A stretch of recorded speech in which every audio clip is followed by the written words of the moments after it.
No doubt Nigel Farage, joining us from London, says would notice the same thing. But Nigel, we basically heard what we always hear when two leaders get together. But essentially, 4 days from now is going to be the anniversary.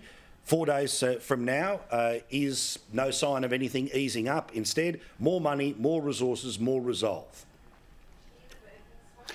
Well, that's right. And of course, you know, Biden gave an inventory there. Well, a lot of countries are now running out of equipment because they've sent so much to Ukraine. There's even a shell shortage, which takes us back to 1915. So no mention of that munitions problem because it's very, very acute and very, very real. No mention of any risk of escalation. And this continued narrative, and yes, of course, the Ukrainians have been brave, but this continued narrative that somehow Ukraine is winning.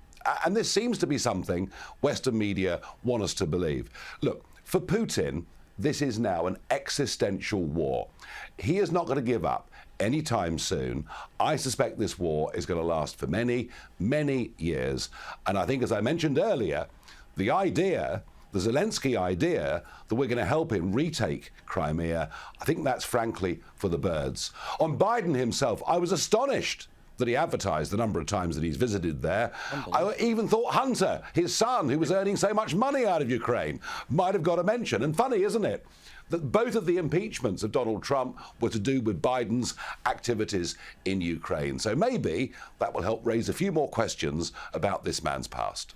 Extraordinary as well that literally when he went to mention another $500 million in aid, he reaches for a piece of paper as if he's going to hand a cheque over, which, I mean, I know that's not how it's done, but it was an extraordinary example and a little metaphor for what's been happening right now. Nigel, thank you for being so patient. I wanted to get your insight both as it was happening and after it has happened. We'll talk normally next week. Do appreciate it.